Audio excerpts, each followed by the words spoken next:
Hello YouTube chess lovers, this is Gunjan here, and today I'm going to discuss with you some interesting analysis about bishop sacrifice on h7, which is also known as a Greek gift. Let's start with a game which I have recently played on internet. It starts with a French defense, and at this position black has castle on the queen king side. Now if you can look at the black's position over here, this knight on e7, and what it does is actually weaken somewhat h7 square. And today in my rest of the videos I'm gonna show you how this bishop sacrifice on h7 gonna work for the white, and it will help the white to win the game. So let's say bishop sacrifice on h7 and king take this bishop, and now white will come with a knight check.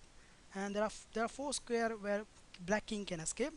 From them, two are really bad. If the king is moved to the h8 square, queen will coming on the h5 square, and this is mate in two.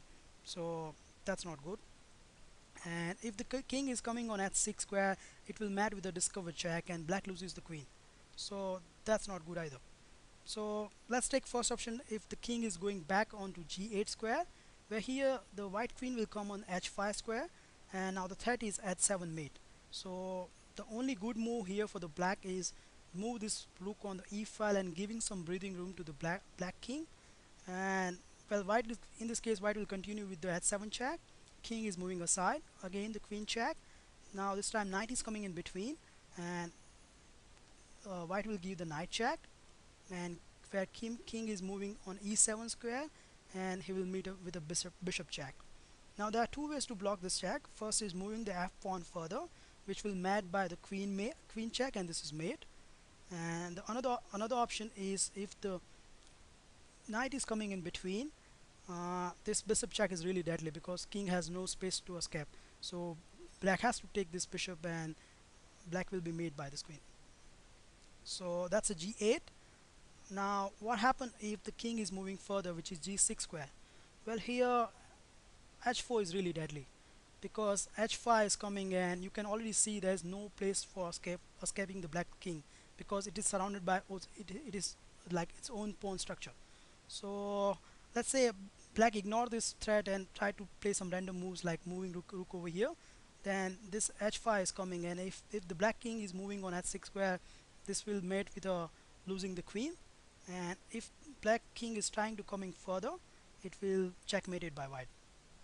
So and let's say like what black can do about this. But unfortunately in this position black has no move, no pieces are capturing that h5 square. So the at most is this rook can come on the h file, and anyways white will give a check to the black king. And if the black rook take this pawn, this queen check is really deadly because white has to, there's one square to escape, and it will checkmate it here. So let's take another example. Now if you can look at the black's position over here, the knight is on d7 rather than in previous game it was on e7 square. So our white move order will slightly change, but anyways I will give you an illustration of how this bishop sacrifices work in this game as well. So black will take this bishop, and now it comes with a knight check. And again there's two options. First, king will go back. In this case, queen will come on the h5 square, and again the threat is h7 mate. So rook has to move. But in this case, instead of going this way, first we'll go in this way. So queen will take this f7 square and check the black king. King has to move over here, and again the same move orders according to the previous game. And the point where the black king incoming on the e7 square, this is made. So that's a g8. And if the king is coming further in g6 square, again the white will play the h4 square, h4.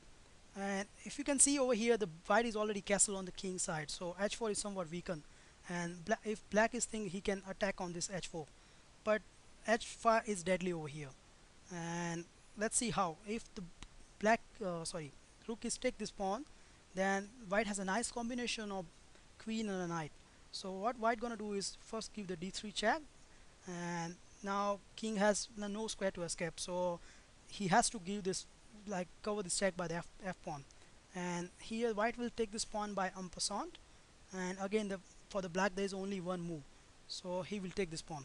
Now we will give a check or to the king by moving the queen on f3, and black has to go only to the e7 square.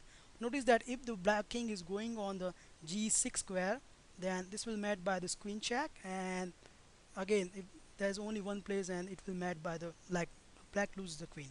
So that's not good. So king has to move to the e7 square. So what white gonna do over here is delay the capture of this rook, and it will give a check on the f7 square, and again black king has one square to escape, which is d6, and now the white will capture this rook. And what it does is it's giving a threat to the black, which it will move the knight to the f7 square, and it will fork the king and a queen, so black can't take this pawn. And if you look at the vice position over here, it's materially white is up over here, and it will be a good game for the white. So let's take another good game, which I personally feel that it's a good explanation of Greek gift, because the reason behind is here the queen has moved from his original position. So let's see how it's work out for the white now. So white will again bishop check, and this now the knight check, and again there's two options. If the king is moving back, so the queen check, and if the there's only one way, so the rook has to move on this side, and the move orders are same, and now king is coming on e7 and bishop check. Now if you can look at the black's position over here, black has really one really good square to escape, and so what black gonna do over here is first block this check, and when the queen is taking this g7 square, then black king will run away on the d8 square. And now if someone can look at this position and can say, oh, the white is losing over here, but no, it's not. Let's see how. First white will exchange this queen, and there are two ways to take this queen. First, let's see if the black take this one by knight. Well, in this case white will take this pawn, and you can already see that if this pawn is going further, it will fork the rook and the knight, and not only that, it will give a discover check to the king. So black has to take this pawn, and white will take back with the knight, and you can already see the white is already 2 pawn up over here, and it's a good game for the white. Let's take another option, which king take this queen. Well, again in this case white will take this pawn, and let's say if the black is tried to save the rook, well, again in this case white will move the pawn further, and if again black tries to save the knight, then this is queening, and black will lose the rook, and it will be a good game for the white. So let's say the other option, where the white king is coming further on g6 square. Well, here the h4 is not deadly, because queen is already moved from its original position. So what white gonna do here is putting the queen on the g4 square, and it will force the discover check to the black king. So black has to do something about this. There are two ways to escape from this. First option is f5. Well, in this case there's a nice little move, which is queen move on the h4 square, and what it does is threatening h7 mate here. So the only way to defend is to move this pawn further, where in this case white will continue with the line with queen check, and if the black king take this knight, there's a nice little mate. And let's see if you can find it by your own. You can pause the video and you can find it by your own. I'm going further right now. So what there's a nice little move, it's called f3, and now what it does is it's threatening h4 mate. So let's see if the black rook moves over here, this is mate, so that's not good. And another option is the knight and come in between. Well, again in this case white will move with the h4 check, and if the king moves over here, this is checkmate. And if black knight take this pawn, then this is just checkmate, for delaying checkmate for a while. So now it's check to the king, and if the king moves further, this is checkmate, and if the king moves another way, this is checkmate as well. So that was the f5, and let's say f6 option, which will made by the knight check, and king has to move over here, because if it move over here, this is checkmate.